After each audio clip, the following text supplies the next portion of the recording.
Irmãos convencionais, boa noite. Que a graça e a paz do Senhor permaneçam em nós. Quero saudar a mesa na pessoa do meu querido amigo pastor Adelson Brandão de Santa Cruz. Tive o prazer de caminhar com ele ali enquanto ele foi pastor titular da Primeira Igreja Batista em Valença. E na verdade eu estou me sentindo muito à vontade hoje à noite. O pastor Ed Render disse que o reino de Deus é um reino de amigos. E eu estou entre os meus amigos. Pastor Adelson, quando eu me lembro dos cafezinhos que nós tomávamos lá na sua cozinha, na casa pastoral, eu não sabia que aquilo era discipulado. Eu acho que nós não sabíamos que aquilo era discipulado. Então eu tenho o pastor Adelson, um amigo muito precioso. Eu tenho aqui o pastor Adilei, e quando eu olho para ele, ele olha para mim, tem muita história envolvida. Outro grande amigo. O secretário executivo não é mais meu secretário, está se tornando meu amigo. Tem sido uma experiência muito bacana. Minha grande amiga está aqui, que é minha esposa, meus filhos. Os amigos que trabalham comigo, pastor Juan, meu co-pastor, pastor Jesaías, nosso seminarista aqui. Seminarista a gente não pode dar muito bola para ele, né? Mas está aqui também a Dani, esposa do pastor Juan, Tarcísio, nosso ministro de música. Estão aqui algumas ovelhas que vieram, porque esse ano nós estamos comemorando 50 anos, como disse o pastor Paulo. Mas eu também tenho alguns colegas pastores, que não são meus colegas. E quando eu os vejo, eu percebo que é muito bom chamá-los de amigos. Pastor Pedro, amigo. Pastor Júlio, amigo. Pastor Júnior, amigo. É mais do que colega, é amizade. E eu acho que é sobre isso que eu quero falar um pouquinho hoje à noite.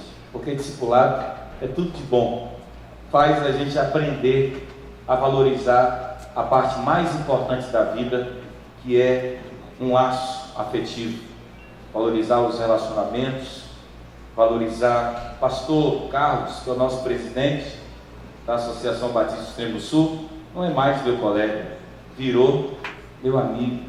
Pastor Léo está virando meu amigo. Eu quero ler com os irmãos um texto da Palavra de Deus, e provavelmente eu quero ler apenas 2 textos. Vou ler apenas um agora, tentando me situar e tentando também situar os irmãos dentro da temática sobre multiplicação de discípulos, como é que a gente pode entender isso a partir do Novo Testamento. E eu quero fazer com que minha palavra seja uma conversa, uma reflexão.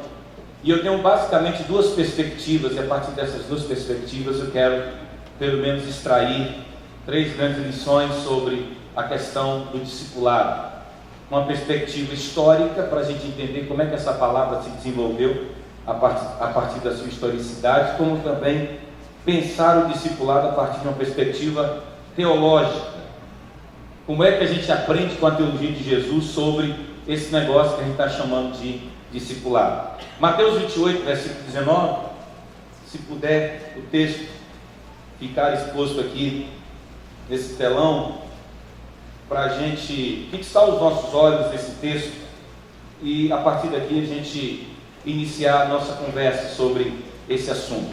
Mateus 28, versículo 19, diz assim: portanto, vão a todos os povos do mundo. Vamos ler juntos? Portanto, vão a todos os povos do mundo e façam com que sejam meus seguidores, batizando esses seguidores em nome do Pai, do Filho e do Espírito Santo. Eu gosto muito da NVI, que diz assim: portanto, vão e façam discípulos de todas as nações, batizando-os em nome do Pai, do Filho e do Espírito Santo.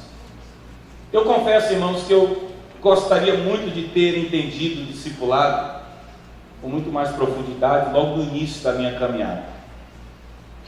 Teria sido muito melhor se realmente eu compreendesse logo no início da minha jornada a essência do discipulado. Talvez eu faria algumas coisas diferentes. Talvez eu focaria minha atenção naquilo que realmente é a essência que nos oferece a sustentabilidade para tudo aquilo que a gente faz em nome de Cristo.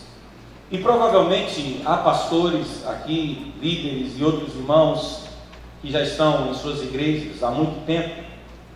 E há uma pergunta que nós líderes fazemos, e essa pergunta nada mais é do que desdobramento de uma angústia que se instala no nosso interior. Por que será que tanta gente que frequenta a igreja, por que será que tanta gente que se envolve em tantos eventos religiosos, por que será que tanta gente que de alguma forma tem a sua vida guiada pelo ativismo religioso não consegue experimentar transformações mais radicais, mais profundas, mais significativas no tocante ao seu caráter? Eu penso que os sermões, as pregações, os eventos, os cultos e todas as atividades que configuram a nossa caminhada enquanto igreja, tudo isso é muito bom. Mas eu acho que a gente não está fazendo a pergunta que talvez seja a pergunta mais importante, e talvez seja uma pergunta tão somente retórica, mas extremamente necessária para que a gente compreenda que não adianta a gente fazer aquilo que também é importante se nós não fizermos aquilo que é mais importante. E eu penso que o discipulado é tudo de bom quando você faz as outras coisas, e o discipulado é a tua base, é o teu esteio, é a tua plataforma.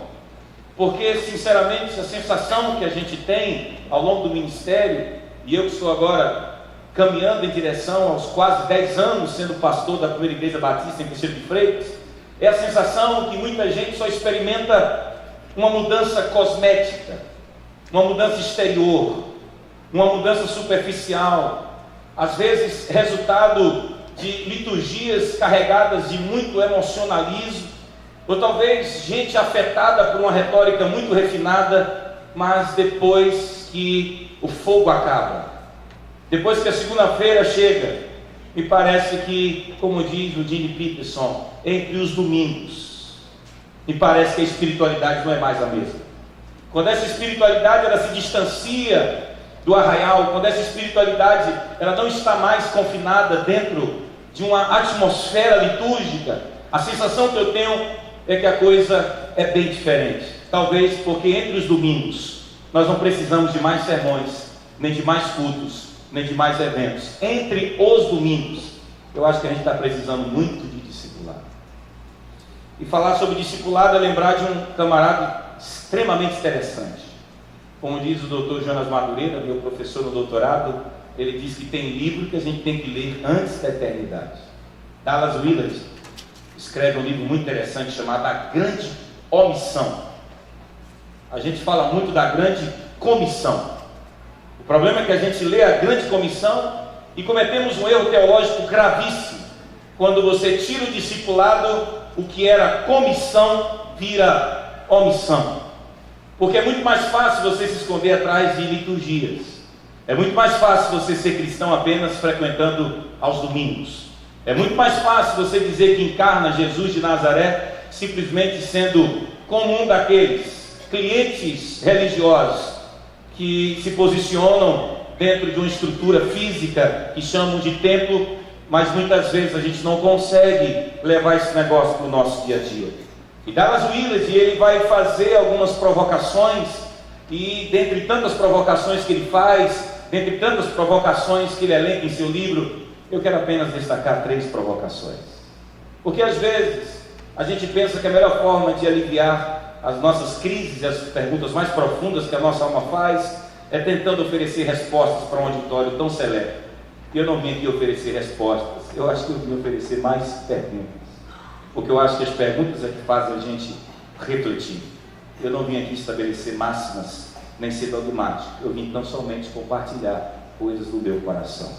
E a primeira provocação que Dallas Willard fez, e talvez o primeiro ser humano que foi afetado, fui eu mesmo, quando ele faz uma crítica em torno da nossa perspectiva missional. Missional é um conceito que os missiólogos estão tentando utilizar nesses últimos dias, que é a perspectiva missiológica.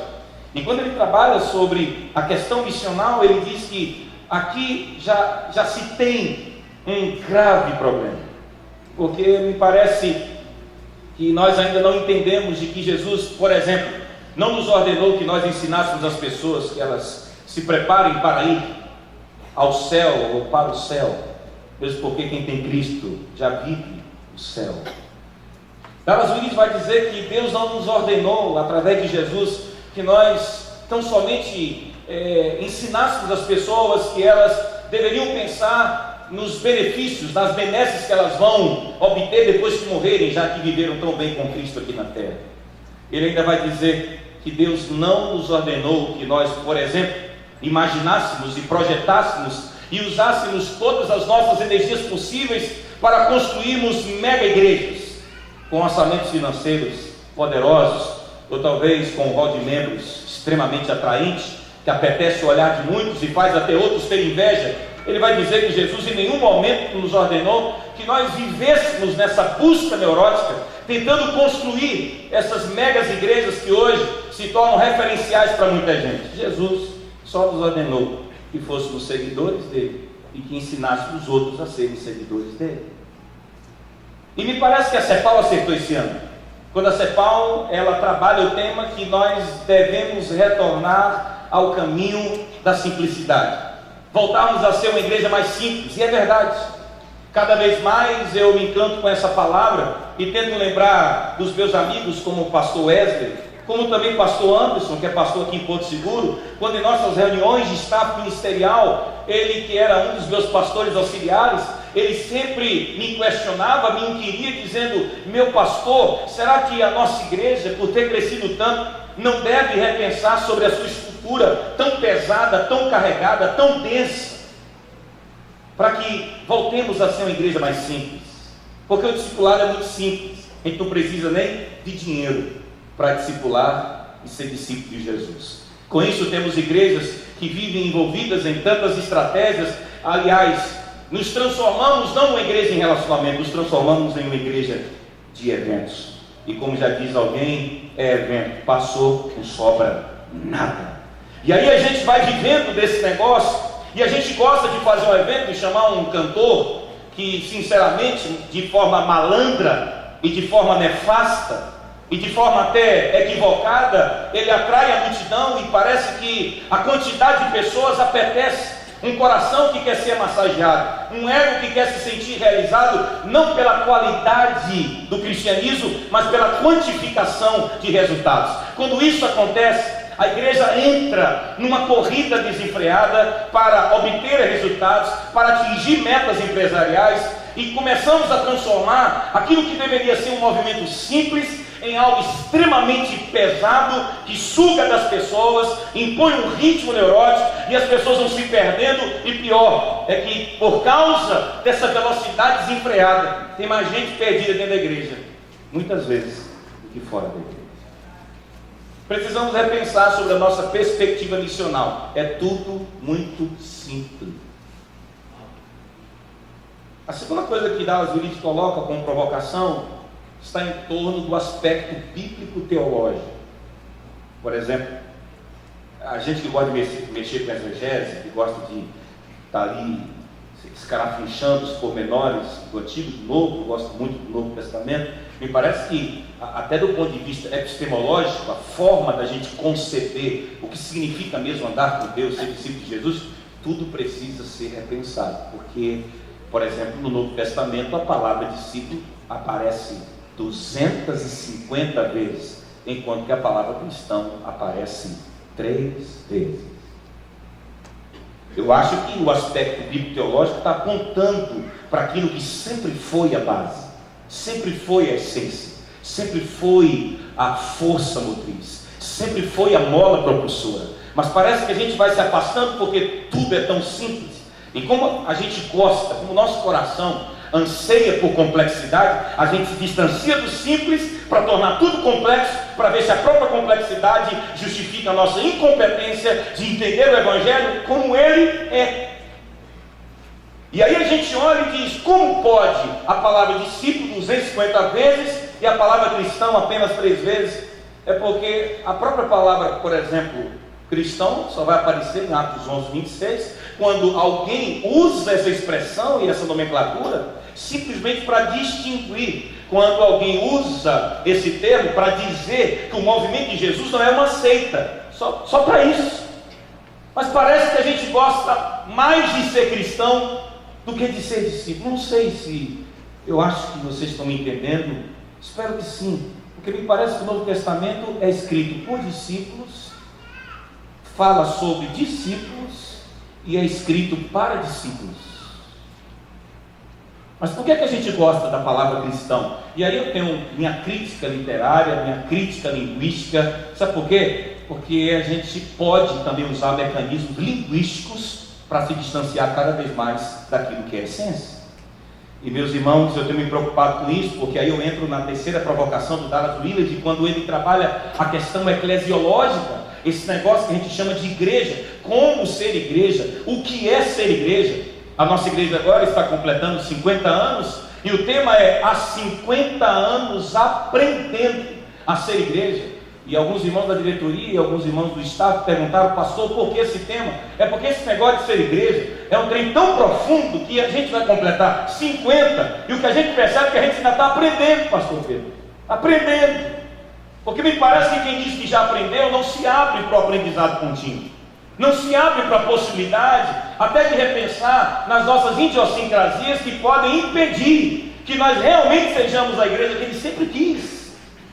E eu estou diante de pessoas ilustres, eu estou diante de uma mesa diretora ilustre, e eu quero que vocês me entendam que a provocação é só para a gente pensar, porque veja bem, do ponto de vista até eclesiológico, Dallas Willard vai pontuar algo que eu digo: meu Deus, isso aqui é extremamente importante para o meu discurso, porque me parece que para muita gente que vive desse outro lado do planeta, que a gente chama de Ocidente, parece que a gente pode ser cristão sem ser discípulo. Isso é perigoso, porque se ser cristão não necessariamente é ser discípulo, é como se ser discípulo não é pré-requisito de ser cristão. Será que é por causa disso, irmãos? Por essa mentalidade tão equivocada, tão dessubstancializada de uma teologia profunda? Será que é por causa disso que nós temos a multidão, que muitos chamam de cristãos? E por causa disso eu acho que a gente tem hoje uma grande multidão que está frequentando os nossos arraiais. Igrejas empanturradas e lotadas de pessoas, eu sei muito bem, eu sei sobre o que eu estou falando. Igrejas lotadas, encharcadas de gente religiosa, frequentadoras assíduas até dos cultos dominicais. Mas a verdade, quem já se permitiu repensar um pouquinho sobre o que significa a eclesiologia a partir do pensamento de Jesus, concordará comigo que o que nós temos hoje são verdadeiros clientes religiosos, gente que vem para a igreja. Tem gente que é consumidora de crack, de cocaína, tem gente que é consumidora de religião, uma das piores drogas, entorpecentes.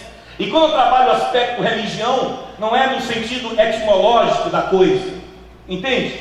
Mas no sentido da conotação que se tem hoje, essa religiosidade vazia, sem compromisso com o outro, essa religiosidade que não nos permite perceber que há em nós áreas que precisam ser trabalhadas pelo Senhor, e Ele só faz isso por meio do discipulado, para que através de nós outros também sejam trabalhados. O que se tem hoje é uma grande multidão, e eu quero me valer novamente das palavras do Dr. Jonas Madureira, professor lá no Seminário Servo de Cristo, doutor pela PUC. Ele diz assim: essa é a grande multidão. Uma multidão que não tem nome, uma multidão que não tem identidade, uma multidão que vive na zona neutra, que vive na zona cinzenta, que não tem compromisso nenhum, nem com amor, nem com sofrimento e nem com desapego. Basicamente 3 coisas que fazem parte do preço do discipulado. E aí, no domingo passado, eu precisei convidar a igreja, porque nós tiramos a foto do cinquentenário. E sinceramente, irmãos, eu quero ser muito sincero diante dos irmãos convencionais, e do meu presidente, do meu secretário e os outros irmãos pares dessa mesa diretora. Eu cansei de ser pastor de uma multidão. Cansei. Foi muito bom durante um certo tempo. Foi muito bom. Domingo passado tinha 900 pessoas na igreja. Foi muito bom. Bom saber que no domingo à noite alguém dizia: pastor, está vendo como a igreja está lotada? E aquilo mexia comigo, aquilo tornava meu ego absolutamente inflacionado, assim como a inflação no Brasil. E eu me sentia o cara, eu me sentia um pastor hiper realizado. Mas não tem jeito.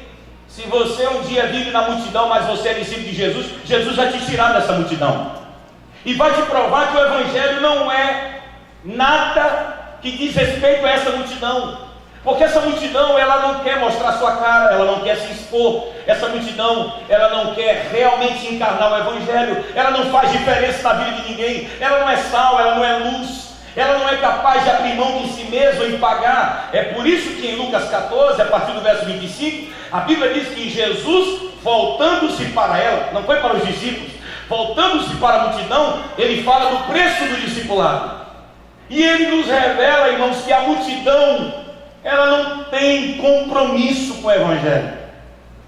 Mas tem gente que quer continuar alimentando o ego por meio dela. E eu disse para a nossa igreja, saímos de 300, fomos para 1.300 membros. E eu disse que eu estou com saudade de uma igreja onde, por mais que eu tenha só 200, mas que sejam discípulos.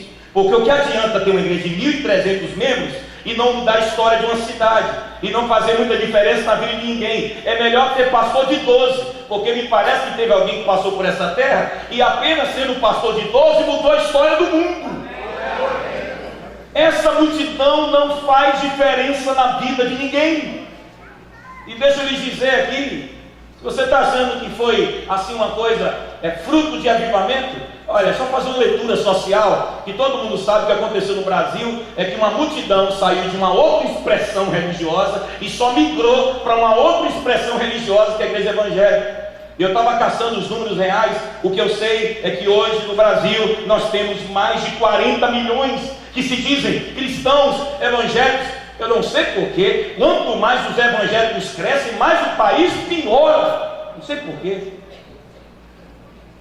Eu não sei porquê, a sensação que eu tenho é que um professor meu tinha razão quando dizia que a religião também é um aspecto que define um país. Quanto mais ela é ruim, o país também piora. E que tipo de igreja nós temos no Brasil?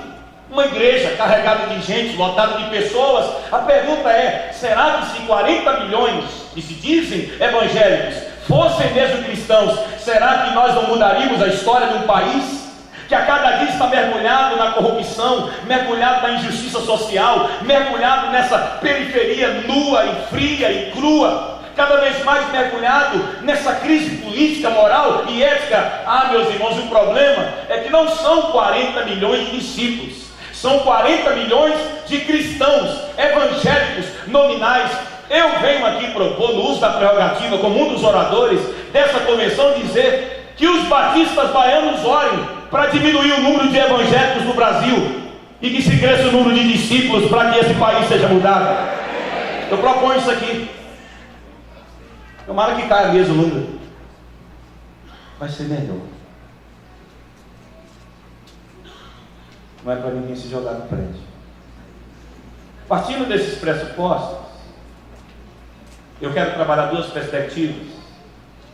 Eu sei que tem alguns irmãos flamenguistas que estão pensando no horário, mas eu tenho uma perspectiva histórica sobre o discipulado, uma perspectiva teológica, para falar sobre o discipulado.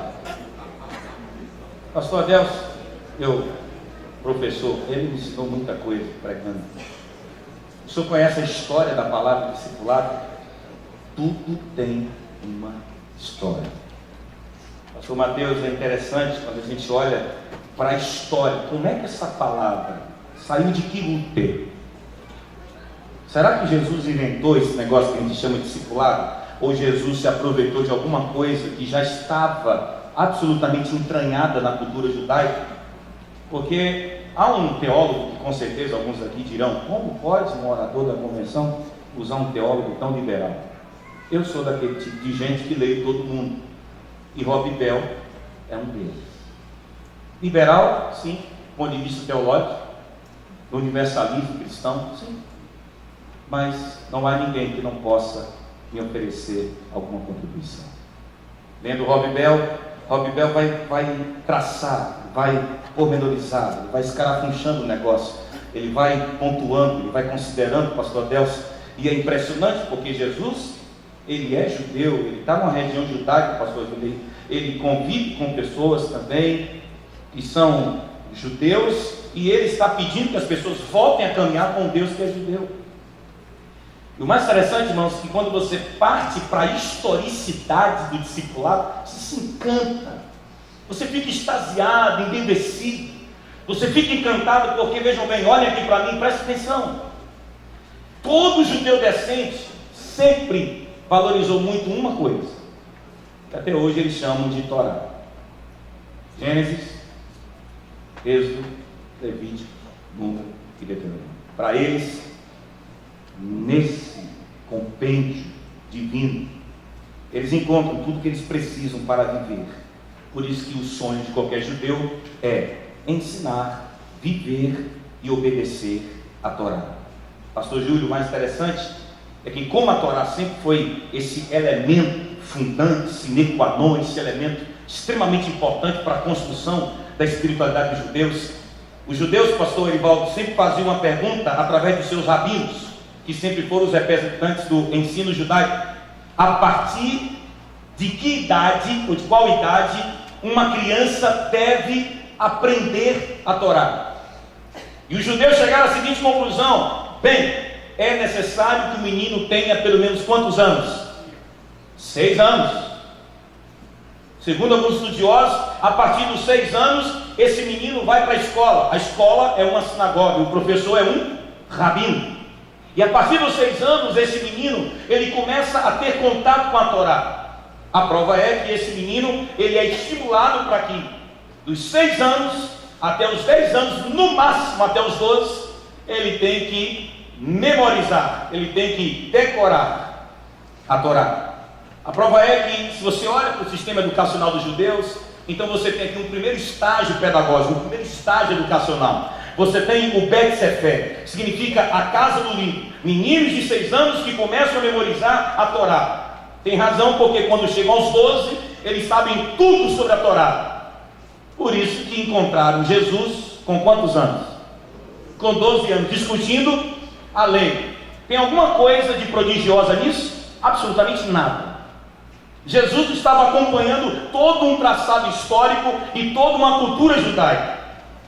E meus irmãos, quando o menino completava 12 anos, que agora já estava com a Torá, esse menino, ele era convidado para que ele saísse desse estágio primeiro, Bet Sefer, e entrasse no novo estágio chamado Bet Talmud, que não significa mais casa do livro, agora significa a casa de aprender. Agora esse menino, possuído por essa memória RAM, possuído por esses registros divinos, possuído por essa leitura que era derivada da Torá, esse menino agora, ele é estimulado para que ele consiga interpretar, para que ele consiga entender mais profundamente, para que ele consiga conhecer mais a Torá que ele decorou. E aí está o detalhe: a partir desse momento o Enem começa, porque o rabino, ele vai começar a fazer um processo seletivo. Você pode até ter chegado aos 12, mas a partir dos 12 já tem rabino fazendo seleção, e o rabino só vai continuar com aqueles que são os melhores dos melhores. Não adianta apenas memorizar, tem que mostrar que tem habilidade natural para lidar com o texto, tem que mostrar que será provavelmente um rabino em potencial, tem que provar para esse rabino que vale a pena o rabino investir sua vida nele, mesmo porque, olha para mim, a questão do discipulado não é que você é apenas um aluno. Fala-se muito que ser discípulo é ser aluno, muito mais do que isso. Na cultura judaica, ser discípulo não é tão somente ser aluno, não é apenas saber o que o rabino sabe, mas é fazer o que o rabino faz, e muito mais do que isso, é conseguir ser o que o rabino é. É mais do que cognição, é mais do que conhecimento, é mais do que se apropriar do conhecimento que era uma propriedade do rabino. Não, é mais do que saber, é também fazer, é também ser o que o rabino é. Por isso que o processo de seleção dos discípulos era extremamente rigoroso, pesado. Detalhe, já estamos no Bet Talmud, casa do aprender. Isso é até os 14 anos. Quando eles completam 14, 15 anos, Agora vem o estágio final, a antessala para ser rabino. Do Bet Talmud, saímos do Bet Sefer, já entramos no Bet Talmud, agora estamos entrando no Bet Midrash. Aqui é a última fase da caminhada, é quando o processo se torna muito mais seletivo, muito mais rigoroso. Por mais que o menino tenha chegado ao Bet Talmud, ele tem que provar, e tem que provar muita coisa. Se você pegar a história dessa palavra, você vai perceber que agora o menino que conseguiu passar pelo primeiro estágio, passou pelo segundo, mas o anseio dele é chegar no terceiro, no Bet Midrash. Porque a partir daqui, se ele avançar, ele tem tudo para ser um grande rabino, aos 30 anos. E agora? Agora é que o negócio aperta. Agora é que a gente precisa saber quem é o melhor dos melhores, dos melhores, dos melhores, dos melhores. E por favor, preste atenção, que isso aqui é uma retórica que eu vou levar vocês ao entendimento. Tem que ser bom, tem que ser bala, tem que ser fera, tem que ser top. Senão você não avança. O sistema educacional, ele é extremamente rigoroso dos judeus. E quem é que passa por Bet Midrash? Sabe quem? Alguém que chega e diz assim: Rabino, quero ser seu discípulo. O Rabino diz: pois não, passou pelo Bet Sefer? Passei. Passou bem pelo Bet Talmud? Passei. Então tá bom. Agora está na hora de você entrar num processo muito mais profundo. Para isso, eu vou te perguntar sobre tradição, sobre Torá. Você tem que entender sobre legislação, você tem que entender sobre interpretação, você tem que compreender, você tem que ter a capacidade de carregar o meu jugo. Jesus falou que o jugo dele era bem mais leve. Você tem que ter a capacidade de conhecer o que eu conheço, vamos juntos? De fazer aquilo que eu faço e ainda conseguir ser quem eu sou. A coisa era tremenda. E meus irmãos, a grande questão é que alguns meninos até tentavam, mas o detalhe é que tinha rabino que chegava, tão exigente que era, e dizia assim: muito bem, meu filho, parabéns, passou pelo Bet Sefer, passou pelo Bet Talmud, passou perto, bateu na trave no Bet Midrash. Você é um bom menino, ama a Deus, conhece a Torá, mas você não tem condição, você não é tão top para ser meu discípulo. Você não é tão bom, você não é tão suficiente, você não é tão capaz para fazer parte da minha escola. Tem razão, porque Gamaliel é um nome tão destacado na Bíblia. Meus irmãos, mas se o rabino percebesse que algum menino daquele tinha muita condição, ele dizia o que para o menino? Vem e siga-me. Quem falou isso na Bíblia? Vem, siga-me. O menino sabe o que fazia? O Senhor me escolheu, te escolhi. Só tem que ser processo tão duro, você nem acredita que o sonho se realizou. O sonho de ser discípulo de um grande rabino. Venha. Aquele menino não pensava duas vezes, deixava pai, mãe, deixava tudo para trás e ia se dedicar e fazer tudo que seu rabino fazia, conhecer tudo que ele conhecia e tentar ser o que ele era. Aí é que está, irmãos, olha aqui para mim. A questão é que aos 30 anos, quem passou por tudo isso tinha tudo para ser rabino também. E aos 30 anos apareceu, perto do mar da Galileia, um rabino sensacional. Um rabino bem diferente dos outros. Um rabino que em Mateus 4,18, se aparecer aqui, apareceu perto do mar, viu dois irmãos, um chamado Pedro e o outro chamado André. Estavam fazendo o quê? Pescando. Não estavam numa Harvard. Me parece que do ponto de vista social não tinham cognição evoluída. Me parece que eram pessoas extremamente simples, gente absolutamente desprovida de cultura, gente que jamais nem pelo Bet Sefer passaria, primeiro estágio, muito menos pelo Bet Talmud, muito menos pelo Bet Midrash. E ele olha para aqueles homens como um bom rabino e diz: venham e me sigam. Meus irmãos, está ficando claro para mim, não? Está ficando claro para mim de que Jesus vem para provar que o chamado ao discipulado, a verdadeira essência, sabe? A gema, aquele negócio que tem assim, agora eu entendi. Discipulado nada mais é do que um convite para nós acreditarmos em quem vive desacreditado.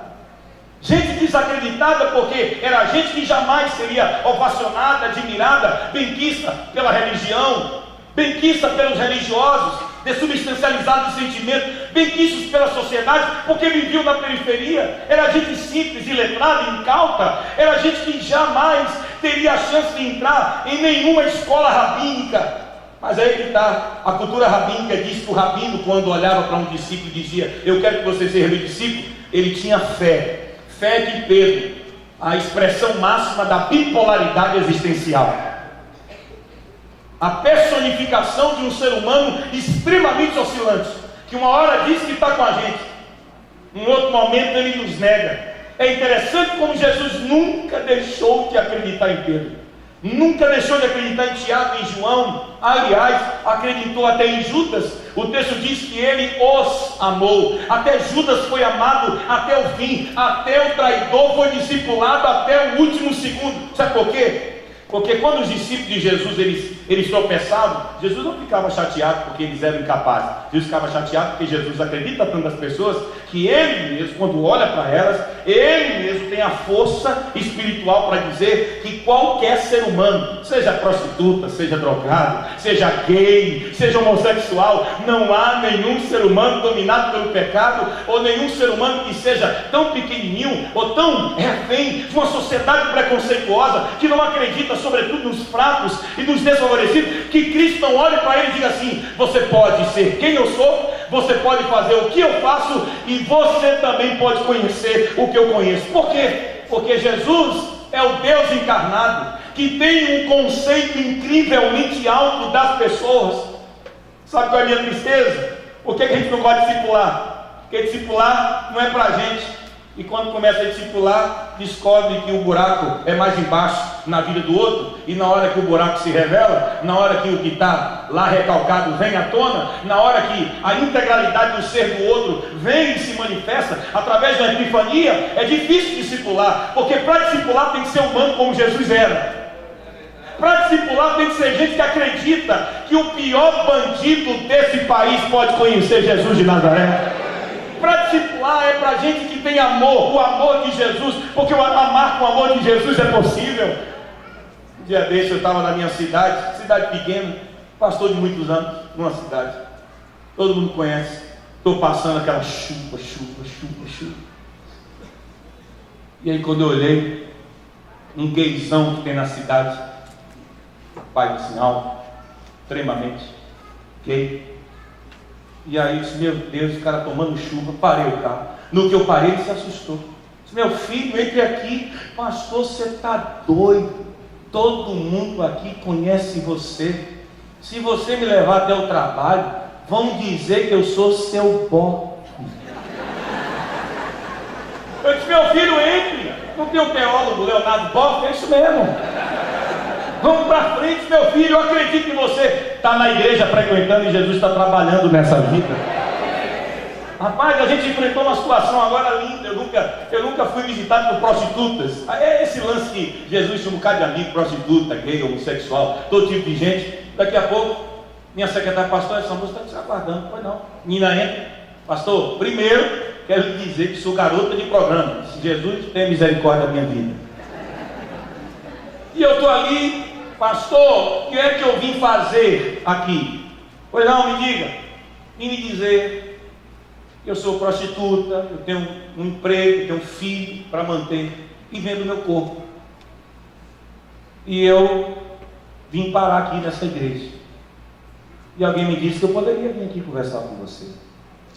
E pastor, eu quero lhe dizer que na verdade o que eu vim fazer aqui, na verdade eu não deixei de ser prostituta ainda faço muita coisa. Eu não posso nem pormenorizar para o senhor, mas o que eu quero dizer é que eu e mais um grupo de meninas de programa, esse grupinho está vindo para a sua igreja, e estamos vindo. E quando a gente entra, a sensação que a gente tem, depois de tudo que a gente ouve no culto, é que Deus acredita na gente. E se prepare que estão vindo mais. E eu tenho um grupinho de gays que se assentam assim, gays da cidade, estão vindo. E eles estão vindo. E andam dizendo que a igreja tem gente prostituta, que a igreja tem gente que é gay, que é lésbica, que é tudo amigo do pastor. Louvado seja o nome do Senhor. Amém. Está ficando uma igreja linda, com menos gente politicamente correta e com os pecadores alcançando a graça. E agora, para minha surpresa, um líder religioso cai em pecado. Foi minha ovelha. Ah, como foi duro.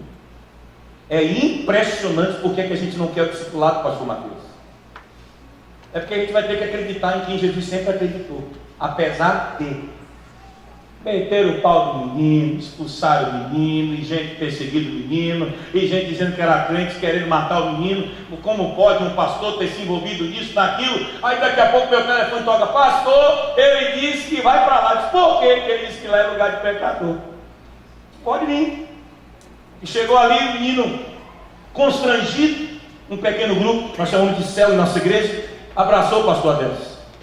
E gente falando mal, e gente isso, e gente aquilo. Eu disse, gente, vamos proteger. A célula protegeu, e tem um pastor aqui muito maravilhoso, que é o pastor Juan, meu co-pastor, abraçou o camarada e ia na casa do cara, e o menino dizia, pastor, sai daqui. Ele se envolveu num problema muito perigoso, e a gente não sabia o que fazer, e gente dizendo, pastor, o senhor está se importando com isso? Esse fulano fez isso, como pode um pastor ter feito tudo isso? Foi quando nós tivemos uma reunião, e ainda tive que ouvir alguém dizer assim, e agora, pastor? E agora nós vamos ter que pagar a dívida desse pastor? Como assim? Pagar a dívida de alguém que manchou a reputação da nossa igreja? Tem que pagar. E alguém diz assim, pastor, você está louco, isso está ferindo o orçamento. Tem que ferir. Quando é para acreditar em alguém e cuidar de uma pessoa, a gente fere o orçamento, a gente enfrenta gente religiosa que não está nem aí para ninguém, e nós investimos nessa pessoa, e para a glória de Deus, Deus está reconstruindo a história dessa pessoa. Porque se o evangelho não faz isso, meus irmãos, isso aqui não significa nada, absolutamente nada. Será que a gente tem condição de acreditar nas pessoas assim, pastor Ivaldo? Ou a gente é o tipo de rabino que faz seleção rigorosa? A segunda perspectiva é teológica. Será que dá para botar Mateus 11, 19? Mateus 11, 19? Será que a gente acredita no discipulado assim? Acreditar nas pessoas, mesmo que elas não sejam tudo. Aliás, tem uma pessoa que estou discipulando aqui, ela olhou para mim jantando comigo, bebendo um negócio, comendo e bebendo, gosta de Jesus, que ele pode comer e beber com as pessoas. E a pessoa disse assim, pastor, eu sei que você continua investindo na minha vida, toda hora eu faço cada porqueira, eu disse, vou continuar investindo na sua vida. E discipulado é isso. E eu disse assim, o filho do homem come o que, irmãos? Eu gostaria que os irmãos convencionais falassem o comer e o beber com bem força. O filho do homem fazia o que, irmãos, com as pessoas? Come e bebe. Todos dizem assim, vejam, esse homem aí, o filho do homem, a graça encarnada, é comilão, beberrão, é amigo de quem, irmãos? De cobradores de impostos e de outras pessoas de má fama. Porém, é pelos seus resultados que a sabedoria de Deus mostra que é verdadeira. Duas verdades, irmãos. A primeira, interessante, pastor John, lá da Alvorada, Nova Alvorada. Gosto muito de Furrebá, pastor John. Furrebá é um cara ateu, pastor Pedro. Você sabe muito bem disso. Um cara que vai dizer que Deus é o próprio homem. Mas esse cara tem umas sacadas. Eu gosto, pastor Ivaldo, do comer e beber, meu presidente. Porque se Jesus, como diz a nossa teologia, ele é o próprio Deus revelado, que Deus é esse que come e bebe com gente da pior espécie? Que Deus é esse, pastor Odilei e pastor Mateus, tão carregado de afetividade, que a gente não come e bebe com as pessoas assim, trancado, travado, enclausurado em si mesmo. Geralmente comer e beber é abertura para o outro, para o ente, é abertura para o diálogo, para a afetividade, para o toque, para o abraço, pastor Júlio. Não dá para comer e beber sem relacionamento. E aí o Furrebá vai dizer, e tudo isso aqui é possível ser compreendido, porque Deus vem revelar o seu lado pessoal, o seu lado afetivo. E aí o Furrebá vai dizer, é muito fácil você ficar elucubrando sobre Deus, como se Deus fosse apenas um ente no seu pensamento, E aí você elocubra sobre Deus a partir de categorias metafísicas, a partir de categorias abstratas. Coisa boa é quando esse Deus, que é pleno em transcendência, também se torna pleno em imanência. E se você achar que tudo isso é um escândalo, Feuerbach vai dizer, é por isso que o Logos, que é Cristo encarnado, vem para dizer, a forma como ele comia, bebia, abraçava, era amigo das pessoas, vem para dizer que Deus é pura afetividade.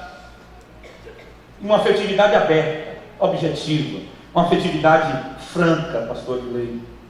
É um ser que existe, mas existe a partir das relações humanas. É perceber o sagrado no rosto do outro. É perceber o sagrado a partir do comer, do beber. É perceber o sagrado a partir do toque. É perceber o sagrado a partir de uma visita. É perceber o sagrado tomando sorvete com alguém. Parece que o discipulado não entra na nossa cabeça, porque o nosso Deus é muito impessoal. Ele é simplesmente totalmente outro, como dizia Barthes. Ele é simplesmente um ser muito distante, muito desencarnado, muito desalmado. Quando se fala de um Deus mais humano, um Deus mais gente, um Deus com cara de gente, um Deus que sente como a gente sente, um Deus que pega a gente no braço e diz que consegue realmente nos amar a partir da afetividade que tem, um Deus que diz que para ser divino basta ser humano, não o contrário, porque quanto mais a gente se humaniza, mais a gente se diviniza. A gente não gosta dessa teologia. Porque a gente gosta do Deus déspota, do Deus que chega assim e diz, não toque em mim, não tenha uma relação comigo tão próxima, porque eu sou Deus. E me parece que Jesus vem para quebrar os tabus. Jesus vem para dizer que é o Deus Emanuel, é o Deus que vem e sente as nossas dores, sente a nossa fome, percebe a nossa sede, toca-nos com seu afeto profundo. Sabe por quê? Anota essa frase. Se esse sermão valer de alguma coisa, anote essa frase. O Feuerbach vai dizer que os maiores milagres do cristianismo acontecem no ventre da afetividade. Os maiores milagres do cristianismo acontecem no ventre da afetividade. Para quê? Para dizer que ele come e bebe, para dizer que ele está com a gente. E aí teve uma pessoa que disse, pastor, eu quero deixar de ser gay. Eu não sei porque os gays me procuram. Pastor, depois a gente dá uma conversinha depois, né? Não sei porque os gays me procuram, pastor Pedro. Eu vou fazer uma análise com o senhor. Porque eu sei que um chega e diz, quero me libertar, sou casado. E quero frequentar a sua igreja, porque aqui a gente se sente amado por Deus. Ah é? Como é que faz? Mas eu quero que o senhor me discipule. Tudo bem? Mas eu vou continuar casado. O senhor me discipula? Tudo bem, meu filho. O outro não vai ter ciúme de mim, não? Não, pastor, fica tranquilo. E lá vai o menino para dentro da minha casa. E eu começo a abraçar o menino, minha esposa testemunha, o menino está ali com a gente, comendo, bebendo, sorrindo com os meus filhos, comendo todo mundo. Daqui a pouco o menino olha para mim e diz assim, pastor Júlio, pastor, você está ficando maluco?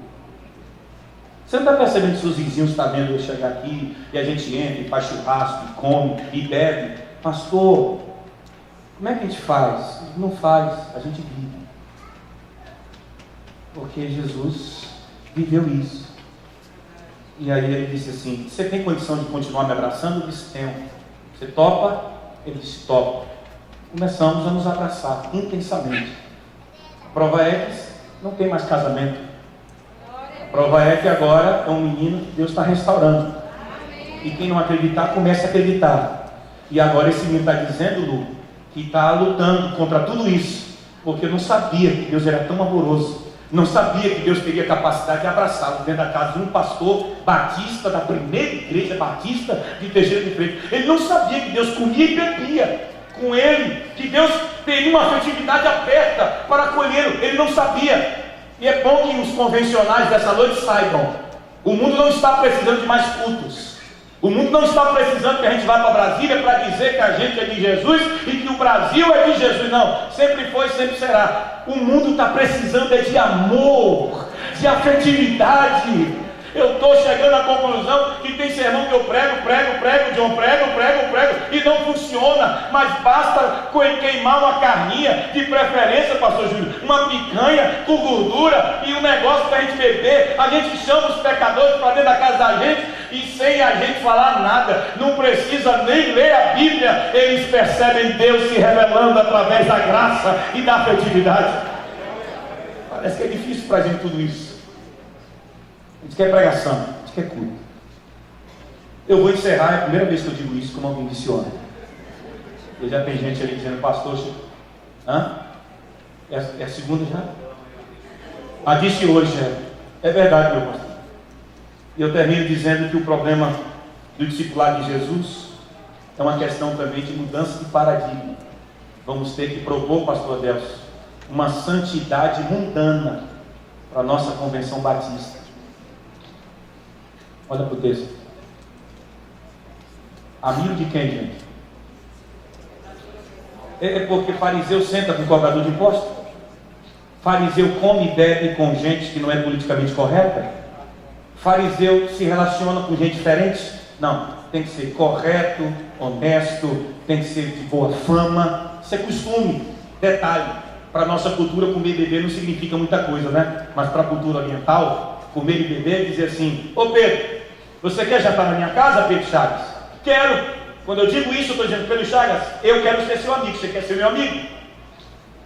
A partir do momento que o judeu se assenta à mesa para se relacionar, é um convite, pastor de lei, para fraternidade, para confraria amigável, para o perdão, para a reconciliação. Quando Jesus se assentava, pastor Adelson, com os beberrões, com os cobradores, quando ele comia, tocava nas pessoas, é para dizer que a santidade dele não se esconde. A santidade dele não é extraterrestre. Esse negócio de a gente dizer que para ser santo tem que viver fora do mundo, entende? Desalmado, desencarnado. Parece que a gente ainda entende que nós só temos que jantar com crente, brincar com crente, ligar para crente. É tanto crente, é tanta coinonia que vira coinonite. Não tem esofagite, tem coinonite. Os crentes gostam disso aqui, do arraial. Aqui é meu lugar. E quem são seus amigos? Meus amigos é fulano da igreja, ciclano. Eu acho que está na hora da gente voltar a ter a santidade de Jesus. E quando ele olhava para as pessoas, ele não observava que eles eram tudo isso aqui. Ele observava que eram pessoas, e eram também criaturas. Aliás, eu quero até dizer, desculpe se você não concorda, mas Jesus nunca olha para o outro como não sendo um ser sagrado. Por mais que seja pecador, é sagrado, porque veio da mesma fonte. Veio do mesmo ser que cria, e esse ser é plenamente sagrado. Jesus olha para o ser humano e diz: a humanidade é sagrada, e se ela é sagrada, não existe essa coisa que a gente diz assim, não, eu me envolver. Eu vou lhe dizer uma coisa, Jesus está dizendo para nós, o que Dietrich Bonhoeffer, me desculpe, eu não consigo falar esse nome, Dietrich Bonhoeffer, eu estou falando no baianês, ele diz: está na hora da igreja entender que nós precisamos massificar, de que Cristo veio e tudo converge nele e para ele. Logo, esse pensamento dualista que Pautini sempre fala, esse neoplatonismo que vai dualizando a existencialidade, isso é perigoso. E é por isso que o Leonardo diz assim, Leonardo Boff, a igreja foi se afastando tanto do mundo, se tornando uma coisa tão esquisitinha, tão fechadinha, tão enclausuradazinha, que ela não consegue multiplicar discípulos, porque ela só sabe conviver com ela mesma. Ela existe para ela mesma, ela não existe sobretudo para quem sempre foi objeto da graça. E aí se perpetua os termos estáticos e opostos. Parece que a gente compreende a vida assim, natural e sobrenatural, mundano e cristão. Nós somos os certinhos, o resto está tudo arrebentado, todo mundo no quinto dos infernos. Aqui está o povo de Deus, totalmente santo, separado de tudo, como se separação fosse afastamento do outro. Santidade não é afastamento da vida nem do outro, é engajamento na vida e no mundo. Porque se santidade não é capaz de ir ao encontro do outro e do mundo, essa não é a santidade de Jesus. E a santidade de Jesus é para dizer o seguinte: o mundo pertence a Cristo. Eu proponho que Dietrich Bonhoeffer um dia disse: está na hora da gente voltar a amar o mundo. Não são os valores do mundo, mas o mundo enquanto ele é, como criação de Deus. Amar o mundo, as pessoas. Por quê? Porque se a igreja fica só dentro das suas quatro paredes e não oferece Cristo ao mundo, essa igreja comete um grande erro. E se afastar do mundo é simplesmente não entender o que Santo Agostinho disse. E a diferença que há entre os que estão aqui dentro e os que estão lá fora é que os daqui de dentro já entenderam pela fé que foram amados por Cristo, e os que estão lá fora só não estão sabendo. E se a gente beber e comer e discipular, eles também saberão. Por isso que um ateu chegou e disse assim: Deus existe? Existe. Em prova? Puxa vida. Cognição? Epistemologia? Teologia de Langston? Cadê? Nessas horas, Langston não resolve. Eu disse, e agora? Ele disse, Deus existe? Se existe. Então tá bom, se teu Deus existe, vai lá em casa. Eu sou ateu, sou amigo do seu amigo procurador, vai lá em casa. Eu vou, só que tem um detalhe, a gente vai ter que ter relacionamento. E lá em casa, todo visitante, antes de ter comunhão comigo, bebe um gole de pinga. Você vai na minha casa? Eu não vou responder essa pergunta, seu filho. Os que quiserem, me procurem lá fora. Que maldoso, né, Tarcísio? Igual no seminário, que maldoso. Quem quiser saber, me procure no privado. Aqui é rede social. A pergunta é, Mateus, você iria? E você, Adelso? Sua teologia consegue? Pastor Adelso, o senhor está calado. Um homem que sempre tem tantas palavras, um advogado que sempre calcula tudo de forma lógica, um aristotélico na essência. Me procure. Eu quero saber, Pedro Chagas, Júlio, meus amigos, me salve. Júlio, onde você está? Júlio, levante sua mão. Júlio, você iria? Júlio, me salve, Júlio. Eu não vou responder, só no privado. A pergunta é, Jesus iria? Uma coisa eu sei, talvez nunca mais eu pregue aqui, por essa historinha que eu preguei no finalzinho. Mas uma coisa eu quero dizer, se tua santidade não é capaz de ir ao encontro do outro, não venha me dizer que você é discípulo de Jesus. E para com esse negócio de evento, para com esse negócio de método. Discipulado não é método, não é livrinho, tudo isso é bom, mas se não for esse tipo de vida, e paixão por gente, não passe de metodologia, novamente, às vezes transliterada, exportada de fora. Sentimento não se aprende em livro, sentimento se aprende com Jesus. Aliás, mais do que sentimento, amar as pessoas, sobretudo publicano e cobrador, não tem nada a ver com sentimento, tem a ver com decisão do coração. Jesus decidiu que eu fosse discípulo dele, não foram vocês que me escolheram. Interessante, eu escolhi você. Pedro, eu te escolhi. Você não merecia não. Carol, eu te escolhi. Zé, eu te escolhi. E agora, cada um vai ter que fazer a sua própria escolha. Obrigado.